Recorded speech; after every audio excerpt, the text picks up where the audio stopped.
What happened when you trusted the wrong family member? 5 years ago, when I was 16, my parents were having a lot of marriage problems and fighting all the time. It was a really crappy situation and I ended up spending a lot of time at my grandmother, Dad's mom's house because it was nearby and she was always nice to me and there wasn't all this tension like there was in my house. My mother had complained for as long as I can remember that my grandmother doesn't like her. I'd never really seen my grandmother be mean to her, but every once in a while she'd make a comment to me about how I clearly needed new shoes, why hadn't my mother taken me shopping, or if I didn't know how to cook something when I was over at her house helping with dinner it was why did your mother never teach you how to cook a good meal? Stuff like that. It never seemed that deep. I was having a hard time at home with my mom anyway, so it's not like I was quick to defend her. I guess she was probably stressed out about the stuff with my dad, and I definitely wasn't the easiest teenager in the world, but it felt like we were constantly fighting about school and the guys I was dating. One day, I came home from school and my grandmother was standing outside with my dad and my mom was screaming at both of them. My dad was crying, which I'd never seen him do before.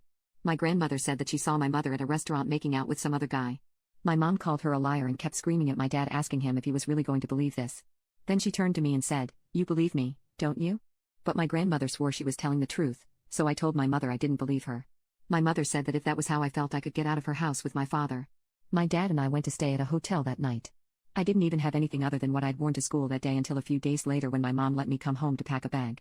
She was crying and asked me again if I believed her, but at that point I was so mad at her for kicking me out that I said she was a lying skank and I was never going to trust another word that came out of her mouth. My dad and I moved in with my grandmother for a while until my parents' divorce was finalized. I went to college and my dad got his own apartment, and I never spoke to my mother again after that time at her house. Last month I was home from college and having dinner with my dad and my grandmother. My dad seemed really excited about something, and finally he announced with a big smile on his face that he'd started seeing someone and it was getting serious. I was so happy for him. He started telling me about the woman, who sounds really great, but then I noticed my grandmother sitting there glaring at him. He asked her what was wrong, and after doing the nothing, everything's fine thing for like an hour, she finally lashed out and went, "After all that work I did getting rid of your demonic ex-wife?" And that's when the truth came out. She'd made the entire thing up. She even had paid a friend of hers to get her son to tell my dad that he was the affair partner, a part of the story I'd never heard before, because at first my dad hadn't believed her and had trusted my mother. My grandmother said all this crazy stuff about how she should be the only woman in his life, which was especially weird since I was sitting right there, but yeah, it was messed up.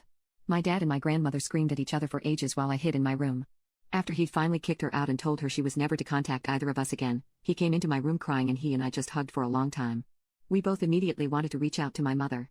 He's happy with the woman he's dating so he doesn't want to try to get back together with her I don't think, but he feels terrible for what he did to her and to be honest neither of us even had any idea how she was doing or if she was okay because we hadn't spoken to her in so long.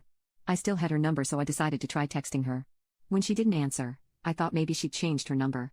But a few days later she responded telling me that she would never forgive my betrayal and she wants nothing to do with me. I don't know what to do. I hate that I believed my grandmother over her, but I was a kid and I don't think my mom should punish me forever over it.